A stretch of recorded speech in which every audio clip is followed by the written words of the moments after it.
Hello friends, welcome to my channel Aarambh classes. आज के इस वीडियो में हम लोग बीपीएससी टीआरई के लिए क्लास 6 to 8, 9, 10th और 11, 12th के लिए जियोग्राफी के क्वेश्चंस को आपके साथ सॉल्व करेंगे। इस बुक में एनसीईआरटी के क्लास 6 से लेके 12 तक सभी चैप्टर्स के एमसीक्यूज दिए हुए हैं। इस बुक में BPSC TRE 1, 2, 3, DSSB TGT PGT, KVS TGT PGT, NVS TGT PGT, EMRS TGT PGT में कुल मिलाकर 91 क्वेश्चन पेपर के एनसीईआरटी बेस्ड क्वेश्चंस दिए हुए हैं। तो बिना देर किए चलिए आज का ये वीडियो शुरू करते हैं।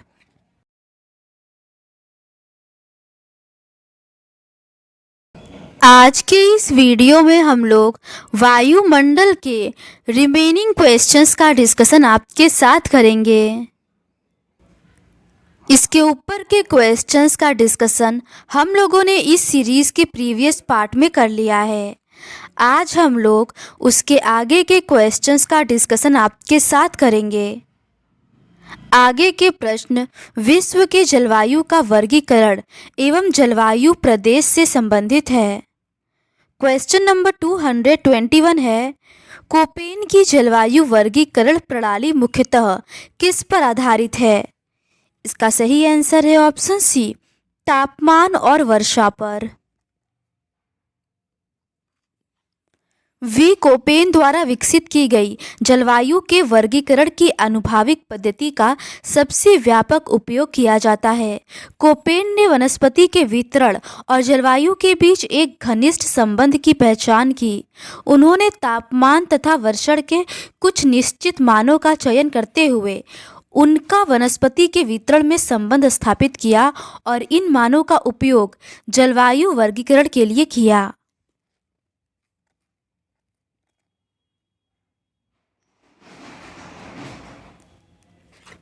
अगला प्रश्न है, कौन सा जलवायु प्रकार पूरे साल गर्म तापमान और बहुत कम या शून्य वर्षा वाला क्षेत्र है? इसका सही आंसर है ऑप्शन बी, रेगिस्तान। भूमध्य सागरीय जलवायु उपोष्णकटिबंध में 30 से 40 अक्षांशों के बीच महाद्वीपों के पश्चिम तट के साथ साथ पाई जाती है। यहाँ शीत ऋतु में वर्षा होती है। रेगिस्तानी जलवायु की विशेषता अत्यंत न्यून वर्षा है। यह जलवायु पृथ्वी पर बड़े भाग पर पाई जाती है। इस क्षेत्र में अत्यधिक ताप तथा न्यून वर्षा होती है। उष्णकटिबंधीय वर्षा वन भूमध्य रेखीय जलवायु में पाए जाते हैं, जहाँ ताप तथा वर्षा दोनों अत्यधिक होता है।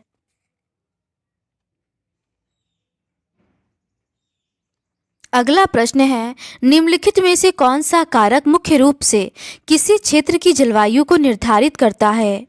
इसका सही आंसर है ऑप्शन ए, भौगोलिक स्थिति और अक्षांश। एक विशाल क्षेत्र में लंबे समयावधि में मौसम की अवस्थाओं तथा विविधताओं का कुल योग ही जलवायु है।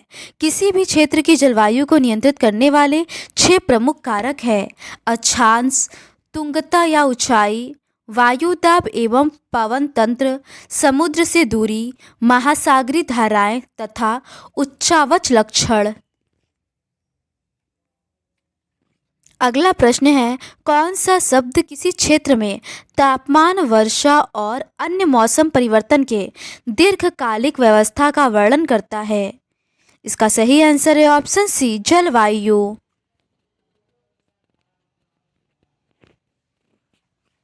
किसी क्षेत्र में तापमान, वर्षा और अन्य मौसम परिवर्तन के दीर्घकालिक व्यवस्था तथा विविधताओं का कुल योग ही जलवायु है। जबकि मौसम एक विशेष समय में एक क्षेत्र के वायुमंडल की अल्पकालिक अवस्था है। मौसम तथा जलवायु के तत्व जैसे तापमान, वायुमंडलीय दाब, पवन, आर्द्रता तथा वर्षण एक ही होते हैं। जलवायु को अध्ययन की सुविधा के अनुसार छोटे छोटे हिस्सों में बांट दिया जाता है। अगला प्रश्न है, निम्नलिखित में से कौन सा क्षेत्र आमतौर पर मानसून से प्रभावित नहीं होता है? इसका सही आंसर है ऑप्शन बी, उप सहारा अफ्रीका। उप सहारा अफ्रीका क्षेत्र आमतौर पर मानसून से प्रभावित नहीं होता है। मानसून शब्द का प्रयोग किसी प्रदेश में प्रवाहित होने वाली उन हवाओं के लिए किया जाता है जिनकी दिशा में वर्ष में 2 बार परिवर्तन होता है। मानसून शब्द मूल रूप से अरबी भाषा के मौसीम शब्द से बना है। इस शब्द का सबसे पहले प्रयोग अरब सागर में बहने वाली हवाओं के लिए किया जाता था जो वर्ष में 6 मास तक उत्तर पूर्व से दक्षिण पश्चिम तथा 6 मास दक्षिण पश्चिम से उत्तर पूर्व की ओर चलती है। मानसून क्षेत्र को निम्नलिखित 4 वर्गों में रखा जाता है। पहला है वास्तविक या परंपरागत मानसून क्षेत्र। इसमें भारत, पाकिस्तान, उत्तर एवं दक्षिणी वियतनाम, दक्षिणी चीन, Philippines, Cambodia, Thailand, Bangladesh, Myanmar तथा ऑस्ट्रेलिया के तटीय क्षेत्र आते हैं। दूसरा है प्रच्छन्न मानसून या मानसूनी प्रवृत्ति वाले। इसमें अफ्रीका के दक्षिण पश्चिम तटीय प्रदेश, पूर्वी अफ्रीका तथा पश्चिमी मेडागास्कर हैं। तीसरा है मानसूनी प्रभाव के क्षेत्र। इसमें लैटिन अमेरिका के उत्तरी पूर्वी तटीय प्रदेश आते हैं। चौथा है परिवर्तित मानसून क्षेत्र। इसमें मध्य अमेरिका के कई भागों में, दक्षिण पूर्व संयुक्त राज्य में।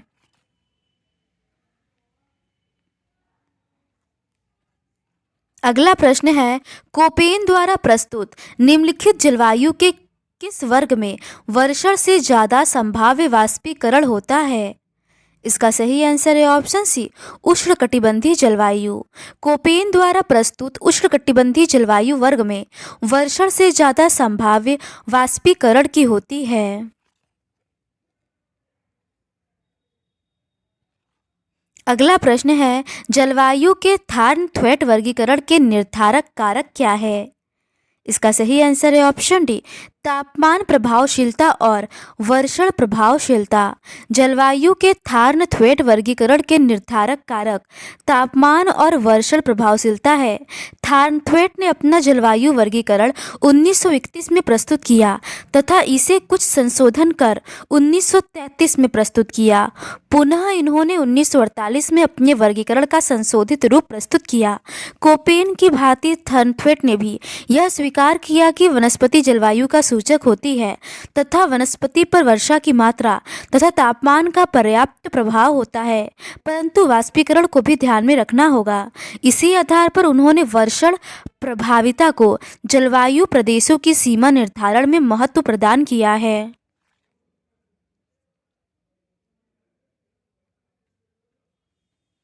अगला प्रश्न है, थार्न-थ्वेट ने प्रत्येक आर्द्रता क्षेत्र को उप आर्द्र क्षेत्रों में विभाजित किया।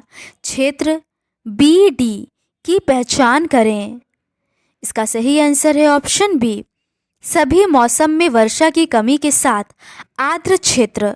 थार्न-थ्वेट ने प्रत्येक आर्द्रता क्षेत्र को उप आर्द्र क्षेत्रों में विभाजित किया। क्षेत्र बी डी की पहचान सभी मौसम में वर्षा की कमी के साथ आर्द्र क्षेत्र के रूप में की, जिसमें B = आर्द्र तथा D = सभी मौसम में न्यून वर्षा। थार्न-थ्वेट ने सर्वप्रथम अपना वर्गीकरण 1931 में प्रस्तुत किया। तत्पश्चात उन्होंने कुछ और परिमार्जन करके 1933 में उसे प्रस्तुत किया। पुनः इन्होंने 1948 में अपने वर्गीकरण का संशोधित रूप प्रस्तुत किया। कोपेन की भांति थार्न-थ्वेट भी यह स्वीकार किया कि वनस्पति जलवायु की सूचक होती है तथा वनस्पति पर वर्षा की मात्रा तथा तापमान का पर्याप्त प्रभाव होता है, परंतु वाष्पीकरण को भी ध्यान में रखना होगा। इसी आधार पर उन्होंने वर्षण प्रभाविता को जलवायु प्रदेशों के सीमा निर्धारण में महत्व प्रदान किया।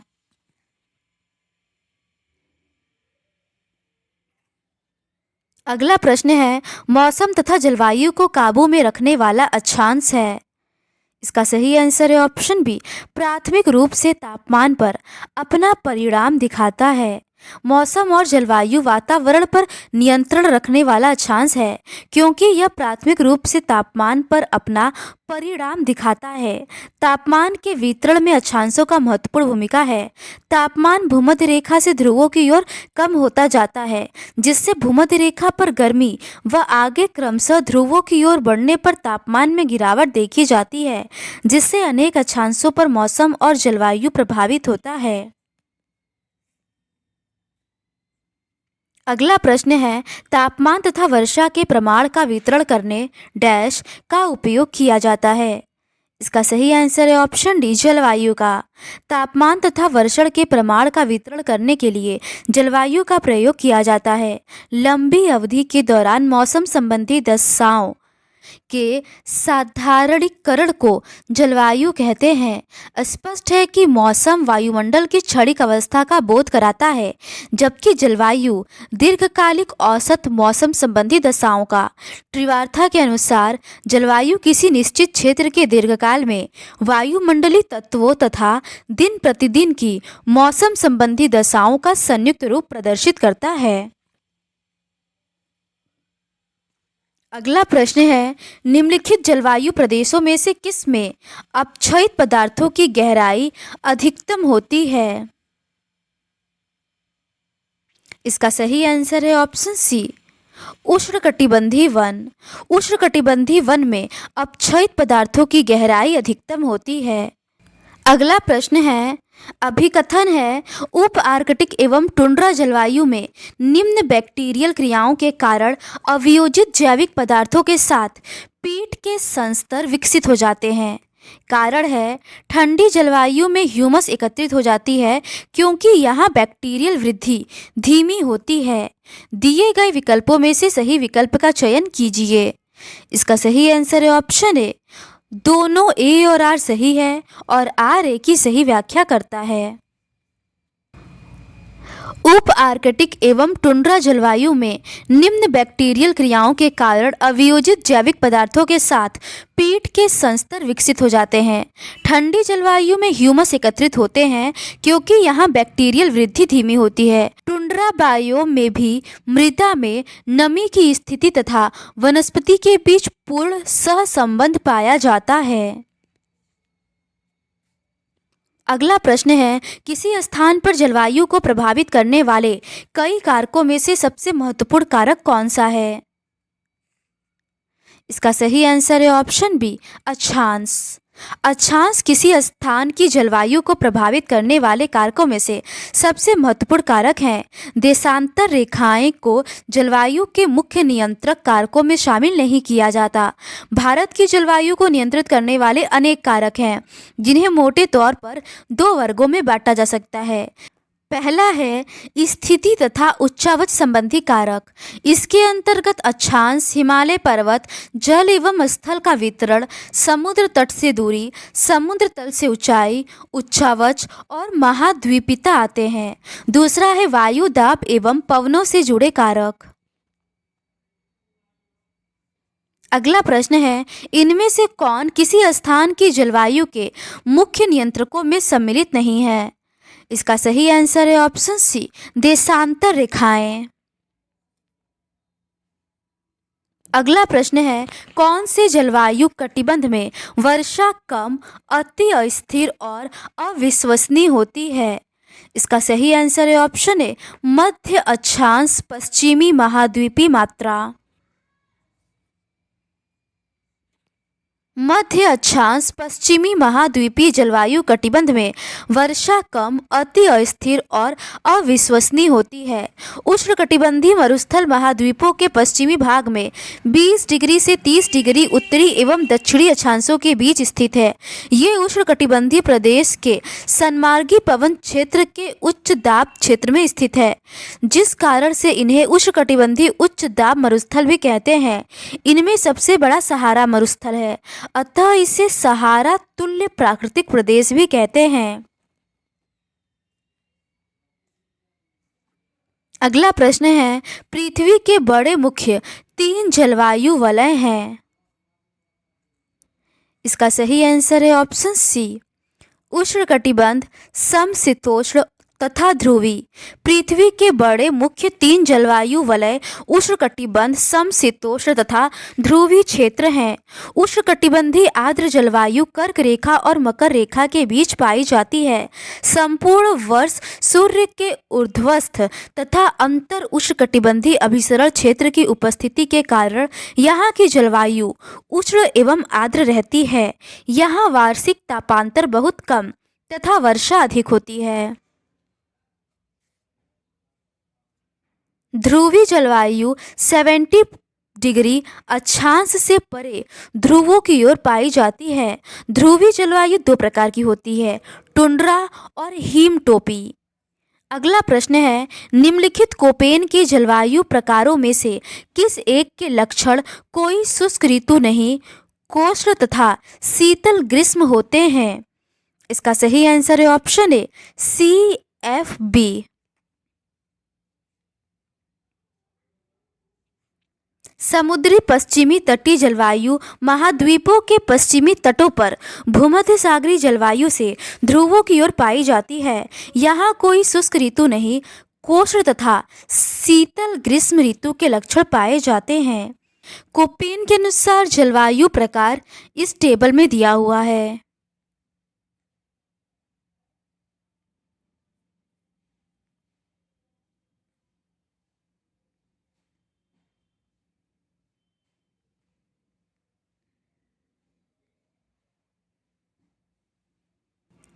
अगला प्रश्न है, विश्व के किस निम्नलिखित क्षेत्र में कोपेन द्वारा प्रस्तुत BWH प्रकार की जलवायु पाई जाती है? इसका सही आंसर है ऑप्शन ए, अटाकामा मरुस्थल। अगला प्रश्न है, कोपेन के भारतीय जलवायु के वर्गीकरण के अनुसार जलवायु कोड जलवायु प्रकार का कौन सा युग्म सही है? इसका सही आंसर है ऑप्शन सी, AS उष्णकटिबंधीय नम। अगला प्रश्न है, उत्तर पूर्व से दक्षिण पश्चिम तिरछे उन्मुख क्लाइमोग्राफ डैश प्रकार की जलवायु का प्रतिनिधित्व करता है? इसका सही आंसर है ऑप्शन डी, मानसून। उत्तर पूर्व से दक्षिण पश्चिम तिरछे उन्मुख क्लाइमोग्राफ मानसून प्रकार की जलवायु का प्रतिनिधित्व करता है। किसी स्थान के औसत आर्द्र बल्ब तापमान एवं आपेक्षिक आर्द्रता आंकड़ों को ग्राफ पेपर पर एक दूसरे के सामने अंकित कर बनाए गए आरेख को उस स्थान का क्लाइमोग्राफ कहा जाता है।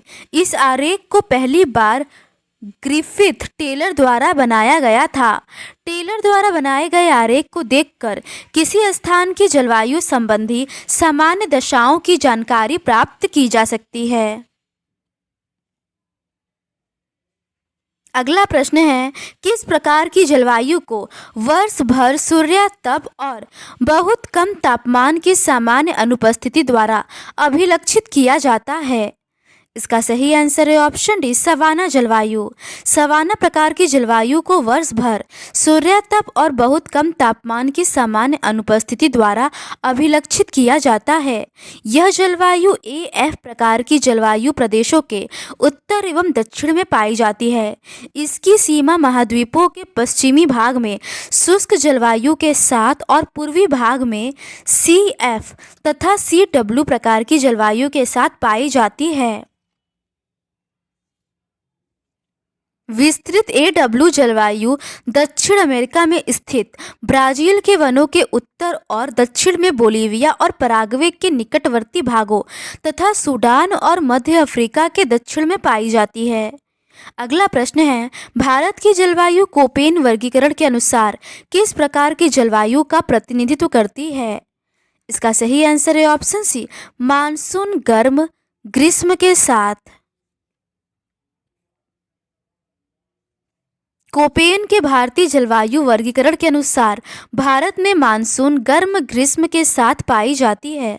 कोपेन की योजना के अनुसार भारत के जलवायु प्रदेश निम्नलिखित हैं।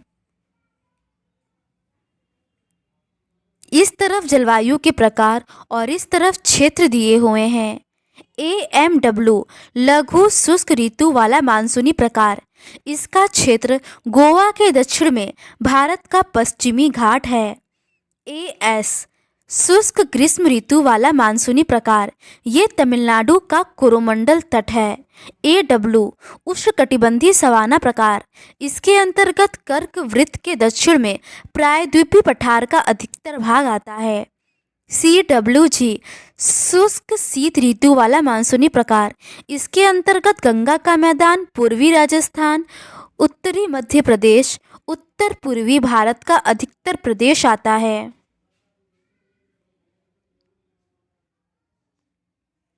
DFC लघु ग्रीष्म तथा ठंडी आर्द्र शीत ऋतु वाला जलवायु प्रदेश, इसका क्षेत्र अरुणाचल प्रदेश है। ई ध्रुवी प्रकार, इसके अंतर्गत जम्मू और कश्मीर, हिमाचल प्रदेश और उत्तराखंड आते हैं। अगला प्रश्न है, कोपेन की योजना के अनुसार गंगा का मैदान क्षेत्र किस जलवायु के प्रकार में आता है? इसका सही आंसर है ऑप्शन सी, CWG। अगला प्रश्न है, कोपेन की जलवायु वर्गीकरण की योजना द्वारा दी गई कैपिटल अक्षरों और जलवायु के प्रकार के सही जोड़े बनाएं। इस तरफ ग्रुप और दूसरी तरफ जलवायु का प्रकार दिया हुआ है।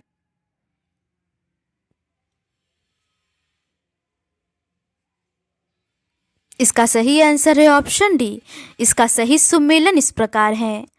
समूह ए उष्णकटिबंधीय जलवायु है, समूह बी शुष्क जलवायु, समूह सी गर्म समशीतोष्ण, समूह डी ठंडी बर्फ और वन जलवायु, समूह ई सर्द जलवायु, समूह एच उच्च भूमि। अगला प्रश्न है, निम्न में से कौन सा जलवायु कटिबंध विशेषतः तापमान के अत्यधिक दैनिक बदलाव के अधीन होता है? इसका सही आंसर है ऑप्शन सी, शुष्क। शुष्क जलवायु कटिबंध विशेषतः तापमान के अत्यधिक दैनिक बदलाव के अधीन होता है। यहाँ तापमान की तुलना में वर्षण बहुत कम होता है।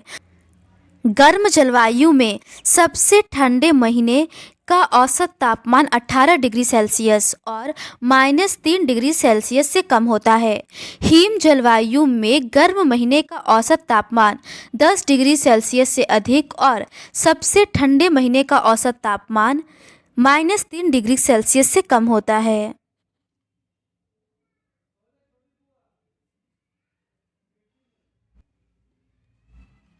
अगला प्रश्न है, निम्नलिखित में से असत्य कथन का चुनाव कीजिए।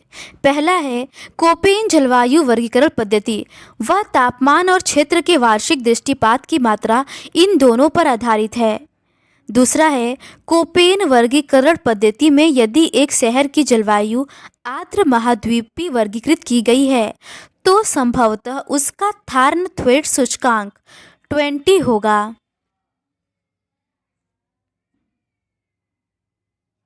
तीसरा है, जलवायु वर्गीकरण की थार्न-थ्वेट पद्धति सीधे तापमान पर आधारित नहीं है। इसका सही आंसर है ऑप्शन बी, केवल दूसरा असत्य है। कोपेन वर्गीकरण पद्धति में यदि एक शहर की जलवायु आर्द्र महाद्वीपीय वर्गीकृत की गई है तो उसका थार्न-थ्वेट सूचकांक संभवतः 64 से 127 होगा। कोपेन जलवायु वर्गीकरण पद्धति तापमान और क्षेत्र के वार्षिक दृष्टिपात की मात्रा इन दोनों पर आधारित है। कोपेन की भांति थार्न-थ्वेट ने भी यह स्वीकार किया कि वनस्पति जलवायु की सूचक है तथा वनस्पति पर वर्षा की मात्रा तथा तापमान का पर्याप्त प्रभाव होता है, परंतु वाष्पीकरण को भी ध्यान में रखना होगा। इसी आधार पर उन्होंने वर्षण प्रभाविता को जलवायु प्रदेशों के सीमा निर्धारण में महत्व प्रदान किया है।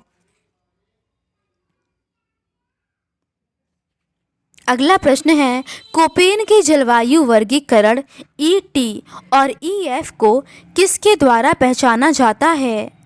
इसका सही आंसर है option D, all of the above. मृदा स्थायी रूप से सैकड़ों मीटर की गहराई में जमी होती है।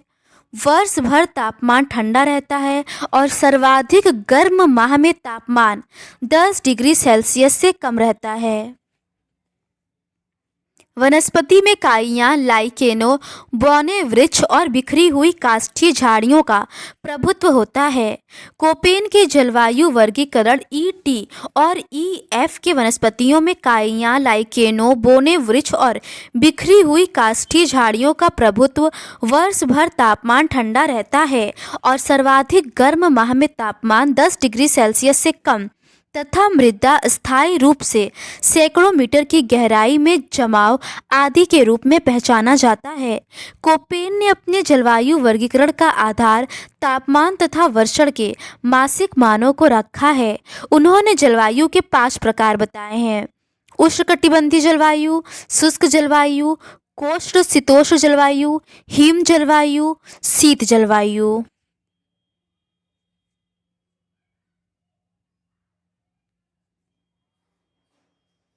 आगे के प्रश्न वन, मृदा एवं घास के मैदान से संबंधित है। क्वेश्चन नंबर 248 है, किस प्रकार की मिट्टी में कण मिट्टी से बड़े लेकिन रेत से छोटे होते हैं?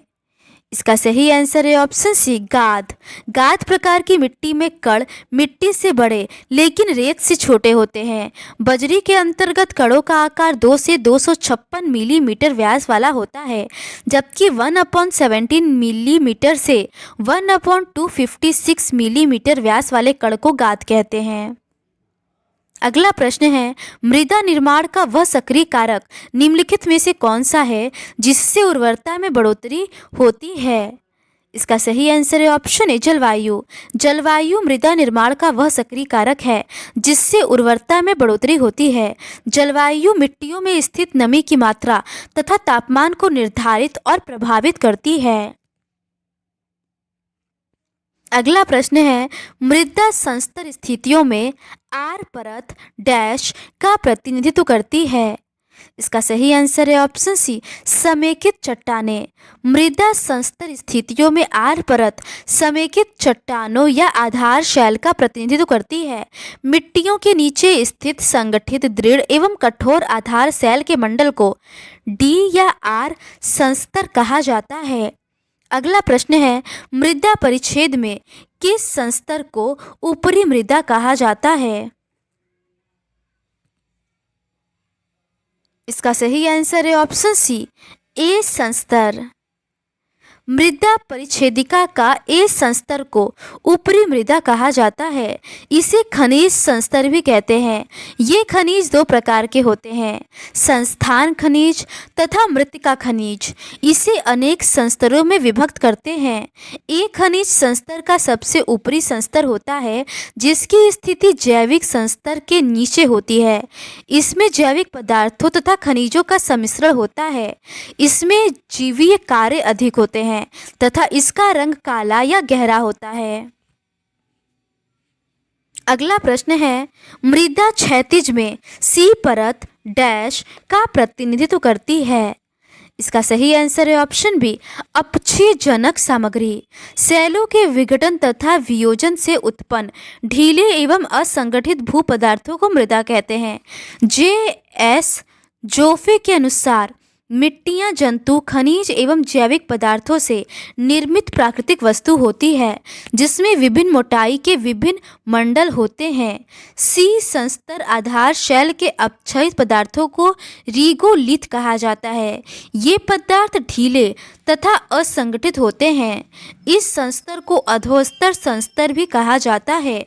इस संस्तर में A2, A3 या B2 संस्तरों के गुण का अभाव होता है। इस संस्तर की विशेषताएं आधार सेल की विशेषताओं पर निर्भर करती है। इस संस्तर को ग्ले परत भी कहते हैं।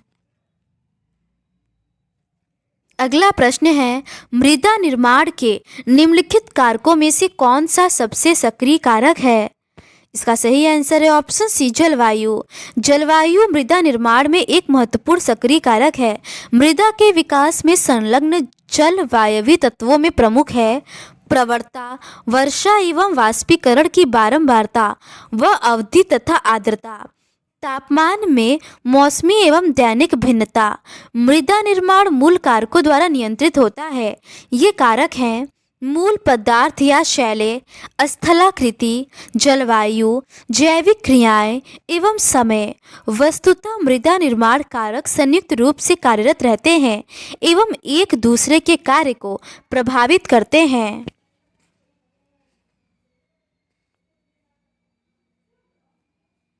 अगला प्रश्न है, निम्नलिखित में से कौन सा अस्तरीय मृदा समूह में है? इसका सही आंसर है ऑप्शन बी, जलोढ़ मृदा। जलोढ़ मृदा को अस्तरीय समूह के अंतर्गत शामिल किया जाता है। इस प्रकार की मिट्टी देश में अधिकांश भागों में पाई जाती है। इसे जलोढ़ मृदा के नाम से भी जाना जाता है। अस्तरीय मृदा का निर्माण उनके स्थान पर न होकर बाह्य प्रक्रमों द्वारा निर्मित होता है। जलोढ़ मृदाएं उत्तरी मैदान और नदी घाटियों के विस्तृत भागों में पाई जाती हैं। ये मृदाएं देश के कुल क्षेत्रफल के 43% भाग को ढके हुए हैं। ये निक्षेपण मृदाएं हैं जिन्हें नदियों और सरिताओं ने वाहित और निक्षेपित किया। जलोढ़ मृदा में सामान्यतः पोटाश की मात्रा अधिक और फास्फोरस की मात्रा कम पाई जाती है। अगला प्रश्न है, निम्नलिखित में से किसके द्वारा मृदा की पूर्णता का सर्वोत्तम निर्धारण होता है? इसका सही आंसर है ऑप्शन डी, जलवायु और काला अवधि। जलवायु और काला अवधि के द्वारा मृदा की पूर्णता का सर्वोत्तम निर्धारण होता है। मृदा निर्माण 5 मूल कारकों द्वारा नियंत्रित है। ये कारक है मूल पदार्थ, स्थलाकृति, जलवायु, जैविक क्रियाएं और काला अवधि। जलवायु मृदा निर्माण में एक महत्वपूर्ण सक्रिय कारक है। मृदा के विकास में संलग्न जलवायवीय तत्वों में प्रमुख है प्रवणता, वर्षा एवं वाष्पीकरण की बारंबारता व अवधि तथा आर्द्रता, तापक्रम में मौसमी एवं दैनिक भिन्नता। मृदा निर्माण प्रक्रियाओं के प्रचलन में लगने वाले काल की अवधि मृदा की परिपक्वता एवं उसके पार्श्विका का विकास निर्धारण करती है। एक मृदा तभी परिपक्व होती है जब मृदा निर्माण की सभी प्रक्रियाएं लंबे काल तक पार्श्विका विकास करते हुए कार्यरत रहती हैं। अगला प्रश्न है, निम्नलिखित में से कौन सी मृदा अमंडलीय या असंस्तरीय मृदा समूह में सम्मिलित है? इसका सही आंसर है ऑप्शन ए, जलोढ़ मृदा। अजोनल मृदा या अमंडलीय अप्रादेशिक मिट्टियों में मृदा संस्तरों का पूर्ण विकास नहीं होता है। वास्तव में मृदा परिच्छेदिका की ऊपरी सतह से निचली सतह तक मिट्टियों की रचना एवं गुणों में समानता एवं एकरसता होती है। प्रतिवर्ष नए पदार्थों के निक्षेपण के कारण मिट्टियों का सतत नवीनीकरण होता रहता है। इसका सर्वश्रेष्ठ उदाहरण जलोढ़ मृदा है, जिसमें प्रतिवर्ष नई कांप या जलोढ़ का जमाव होता रहता है। अगला प्रश्न है, मृदा निर्माण की प्रक्रिया के बारे में निम्नलिखित कथनों में से कौन सा सही नहीं है? इसका सही आंसर है ऑप्शन सी, ठंडी जलवायु में ह्यूमस एकत्रण तीव्र होता है क्योंकि यहाँ बैक्टीरियल वृद्धि तीव्र होती है। ये कथन सही नहीं है। किसी भी मिट्टियों के निर्माण की प्रक्रियाएं, उनके गुण तथा विशेषताएं मुख्य रूप से 5 कारकों द्वारा निर्धारित, नियंत्रित एवं प्रभावित होते हैं। जलवायु, जैविक कारक, उच्चावच, आधार शैल या भू पदार्थ और समय। मृदा का निर्माण चट्टानों से प्राप्त खनिजों और जैव पदार्थों तथा भूमि पर पाए जाने वाले खनिजों से होता है। यह अपक्षय की प्रक्रिया के माध्यम से बनती है। मृदा निर्माण के मुख्य कारक जनक शैल का स्वरूप और जलवायविक कारक हैं।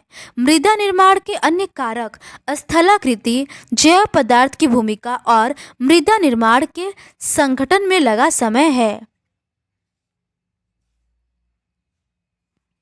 तापमान मृदा परिच्छेदिका में रासायनिक, भौतिक एवं जैविक प्रक्रियाओं एवं अभिक्रियाओं की दरों को प्रभावित करता है।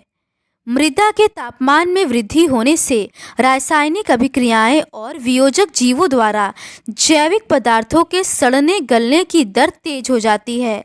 उच्च तापमान एवं उच्च आर्द्रता वाले क्षेत्रों में मिट्टियों में मृत्तिका का अनुपात अधिक होता है तथा बैक्टीरिया जैविक पदार्थों का अधिकतम वियोजन करती है।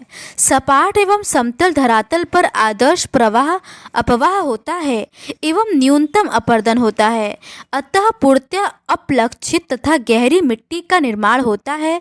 तीव्र ढालों पर मृदा छिछली होती है। अगला प्रश्न है, कई बार किसानों को मिट्टी में चूना मिलाने की सलाह क्यों दी जाती है? इसका सही आंसर है ऑप्शन सी, मिट्टी में क्षारीय स्तर बना रहता है। कई बार किसानों को मिट्टी में चूना मिलाने की सलाह दी जाती है क्योंकि चूना मिट्टी के क्षारीय स्तर बरकरार रखता है।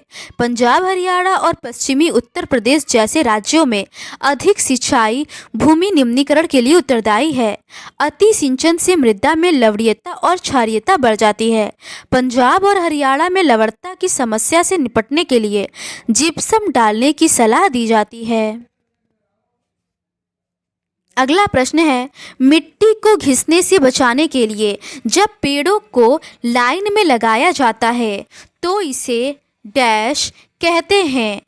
इसका सही आंसर है ऑप्शन बी, शेल्टर बेल्ट्स या आश्रय बेल्ट। मिट्टी को घिसने से बचाने के लिए जब पेड़ों को लाइन में लगाया जाता है तो इसे आश्रय बेल्ट कहते हैं। आश्रय बेल्ट के अंतर्गत वृक्षों को खेत के चारों ओर एक पट्टी की भांति लगाया जाता है जिससे पवन के द्वारा होने वाले मृदा अपरदन को रोका जा सके। आगे के प्रश्न घास के मैदान से संबंधित है। क्वेश्चन नंबर 260 है, ब्राजील में सवाना प्रकार की घास कहलाती है। इसका सही आंसर है ऑप्शन बी, लिम्पो। ब्राजील में सवाना प्रकार के घास को लिम्पो कहा जाता है। लिम्पो घास, जिसे दलदली घास, लाल दलदली घास भी कहा जाता है, इस घास का उपयोग पशुओं के चारे के लिए किया जाता है। विश्व के विभिन्न घास स्थल इस प्रकार हैं। उष्णकटिबंधीय क्षेत्र, पूर्वी अफ्रीका का घास स्थल सवाना है। ब्राजील का कंपास, वेनेजुएला का लानोस। शीतोष्णकटिबंधीय क्षेत्र के अंतर्गत अर्जेंटीना का मैदान पंपास, उत्तरी अमेरिका का प्रेयरी, दक्षिणी अफ्रीका का वेल्ड, मध्य एशिया का स्टेपी और ऑस्ट्रेलिया का घास का मैदान डाउन्स है। अगला प्रश्न है, निम्नलिखित में से कौन सा शीतोष्ण घास के मैदानों की जलवायु का सबसे अच्छा वर्णन करता है? इसका सही आंसर है ऑप्शन ई, उपयुक्त में से कोई नहीं। शीतोष्ण घास प्रदेशों का विस्तार उत्तरी गोलार्ध में महाद्वीपों के आंतरिक भागों में पाया जाता है जहां महाद्वीपीय जलवायु का विकास हुआ है तथा शुष्कता का प्रभाव अधिक रहता है। दक्षिणी गोलार्ध में इसका विस्तार दक्षिण अमेरिका में अर्जेंटीना तथा उरुग्वे, दक्षिण अफ्रीका के उच्च पर्वतीय भाग तथा न्यूजीलैंड में पाया जाता है। यहाँ की घास आमतौर पर छोटी एवं पौष्टिक होती है। अगला प्रश्न है, घास के मैदान की सूची 1 का महाद्वीप की सूची 2 से मिलान करें और दिए गए विकल्पों में से सही उत्तर का चयन करें। इसका सही आंसर है ऑप्शन डी। सही मिलान इस प्रकार है, वेल्ड का अफ्रीका होगा, प्रेयरी का उत्तरी अमेरिका होगा, पंपास का दक्षिण अमेरिका होगा और डाउन्स का ऑस्ट्रेलिया होगा। अगला प्रश्न है, कौन सा प्रसिद्ध उत्तरी अमेरिकी घास का मैदान अपनी लंबी घास प्रजातियों के लिए जाना जाता है? इसका सही आंसर है ऑप्शन ए, प्रेयरी। उत्तरी अमेरिका में प्रेयरी घास का मैदान अपनी लंबी घास प्रजातियों के लिए जाना जाता है। प्रेयरी घास के मैदान का विकास संयुक्त राज्य अमेरिका तथा कनाडा में पश्चिम में रॉकीज पर्वत तथा पूर्व में शीतोष्ण पर्णपाती वनों के मध्य विस्तृत क्षेत्र में हुआ है। पंपास का सर्वाधिक विस्तार दक्षिण अमेरिका के अर्जेंटीना में हुआ है। सवाना घास के मैदान पूर्वी अफ्रीका में पाए जाते हैं। इसका सर्वाधिक विस्तार सूडान में है। अगला प्रश्न है, निम्नलिखित में से कौन सा घास का मैदान न्यूजीलैंड में पाया जाता है? इसका सही आंसर है ऑप्शन सी, कैंटरबरी। न्यूजीलैंड में कैंटरबरी घास का मैदान पाया जाता है। उष्णकटिबंधीय घास स्थल है सवाना पूर्वी अफ्रीका में, कंपोज ब्राजील में और लानोस वेनेजुएला में। शीतोष्णकटिबंधीय घास स्थल हैं पंपास अर्जेंटीना में, प्रेयरी उत्तरी अमेरिका में, वेल्ड दक्षिण अमेरिका में, स्टेपीज मध्य एशिया में और डाउन्स ऑस्ट्रेलिया में। अगला प्रश्न है, प्रेयरी घास का मैदान डैश पाया जाता है?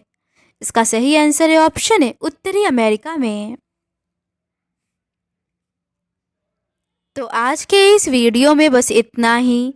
पर्यावरणीय भूगोल से संबंधित प्रश्नों का डिस्कशन हम लोग इस सीरीज़ के नेक्स्ट पार्ट में करेंगे। अगर आपको ये सीरीज़ पसंद आती है तो please do subscribe to my channel and like this video. Thank you.